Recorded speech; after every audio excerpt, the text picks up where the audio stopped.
Welcome to Reformation 2017, Re-Fermenting the Church, Part 3G. My name is Ron Rude.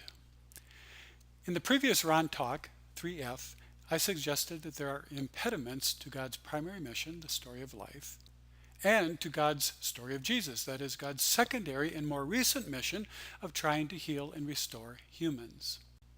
The Apostle Paul refers to these impediments, or these opponents, or these forces, as the powers and principalities. I also suggested that the driving force of these powers and principalities is a wayward narrative, which has only been around for a few thousand years in our species, but which has been very successful at divorcing humanity from the rest of God's community and God's creation, and positioning our species as separate from, superior to, the reason for, and the rulers of what in reality belongs to God, for the sake of the whole community of life. And whether this master-slave linkage is carried out with barbaric brutality, as conservatives and alt-right people do, or more nicely, as moderates and liberals try but fail to do, it is still what Larry Rasmussen calls a master-slave arrangement. Humans are the rulers, and the rest of God's creation is their slave. In fact, there are actual industries and political and economic and social systems that, in a bizarre and perverse way, need to be breeding conflict and dysfunction and unhealthiness, that is, relationship impairment, in order to be profitable, in order to leverage the world in their favor, in order to be patriotic, in order to feed the beast. These powers and principalities are angry and in the business of impairing and impeding God's mission.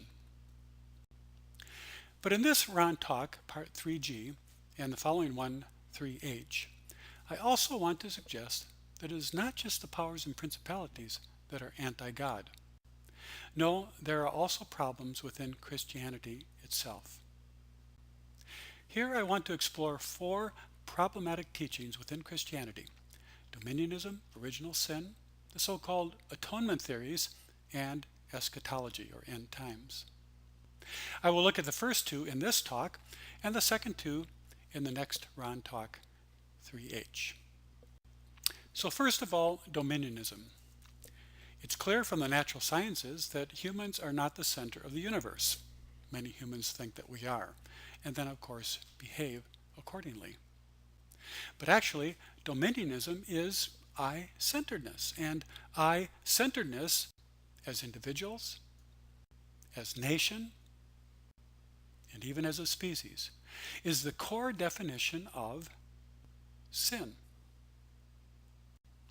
In Part 3A, we were reminded that planet Earth is just one tiny speck in a vast household.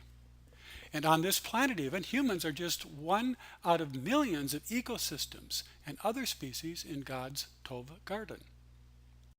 Is the Greek philosopher Protagoras correct when he says man is the measure of all things? No. Protagoras is pathologically wrong. But Cain's worldview, dominionism, is flawed not only because the natural sciences tell us a very different story, but also because this recent version of humanity has proven itself to be a scourge upon the multi-layered ecosystems and species diversities of God's intricate household, God's oceans and gardens of life, of nature, of God's creation. For example, for millennia upon millennia, rivers and streams and creeks and brooks meandered, often very slowly, all over the North American continent. Seasonal floods assisted by beavers and the dams and homes that these beavers built, cultivated and kept replenished deep and rich soil structures teeming with succulent nutrients for Earth's verdant cycles of life. Well, first came the trappers, who wiped out beaver community after beaver community for the sake of luxury beaver pelts for the East Coast and Europe, destroying multi-layered patterns within nature that God had been evolving for eons. Then came Cain's Army Corps of Engineers and other entities who erected levees and dams and ramparts, and even began straightening out what they thought were misshapen and inefficient water systems. In the straightening process, they actually sped up water flow, escalating the natural forces of erosion well beyond levels of sustainability. Now, today, each year, tons and tons and tons of precious topsoil erodes wastefully down these fast-flowing rivers into various coastal gulfs, along, of course, with industrial toxins, including the herbicides and pesticides and antibiotics of industrial farming. But even notions of Christian stewardship or creation care are flawed, in my view. If you think about it, the ecosystems and species diversities of Earth do not need our species to steward them. They do just fine without us and have done so for about 99.9% of their history. These ecosystems and species diversities in God's household would probably like it if we learned how to steward ourselves. They would like us to begin practicing some self-regulation as a species, certainly, but they don't need us to rule them. And they don't need us to protect them, other than from Cain's version of humanity, or even to help save a planet, except from the reckless onslaught of human-instigated destructions. The whale and the polar bear don't need us to try to save them.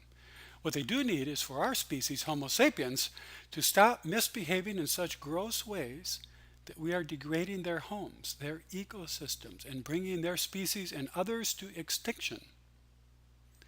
The Field Museum of Natural History in Chicago, one of the premier museums in our country, estimates that currently human misbehavior causes the extinction of approximately 80 species per day. And it's not people out there doing this, it's Christians, it's people like me, living at a level of resource consumption that is out of proportion. Have you ever wondered what Jesus thinks about this? The Christian teaching of dominionism is a false narrative. The tragic era of human dominionism needs to cease.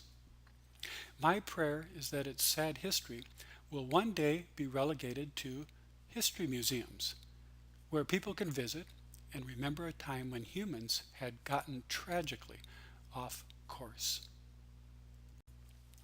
But besides dominion thinking and behaving, there's also the doctrine of original sin. This too, I believe, is an impediment to God's mission. I realize this is a tough one. As a Lutheran pastor, I certainly have been thoroughly schooled in this doctrine from my seminary days and since.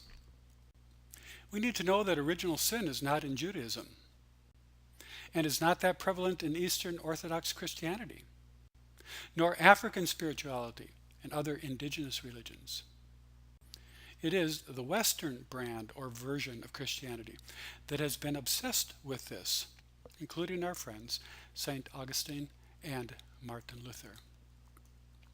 This doctrine asserts that humanity is fallen, and that since Adam and Eve, and it assumes that we're actually two people named Adam and Eve, ever since then, every human baby born, whether in South Dakota or Bangladesh, is by nature sinful and unclean. It also teaches that because humans sinned, we now have earthquakes and hurricanes and bacteria and death in this world. In part 3a, I tried to argue that these things are not the result of sin, but are part of the tov and good world that God created. The doctrine of original sin has actually, in my view, fed and explained away the destruction that many humans, including the Christian community, is doing to God's world. If humanity is ruining God's household, we think, well, what's the big surprise about that? Why would we expect otherwise? We are sinful, after all, and this world is fallen. To be clear, I believe there is sin, certainly, and greed and I-centeredness in our human nature. But is this the sum total of who we are? Don't we also have within ourselves values such as courage, generosity, respect, community, love, hope, and maybe even responsible, sustainable living? We are not fated to be terrorists, to be destructive housemates and agents of ruin in God's household. In fact, I would argue for the first couple 100,000 years of our species' existence, Cainism was not the dominant narrative of our species like it is today. And when it did occur, it was contained by Earth's God-embedded patterns of checks and balances. In a sense, then, this is good news. It means that we are not robotically, genetically, or even ontologically locked into a destiny dominated by homicidal and eventually suicidal, destructive mega conduct as a species.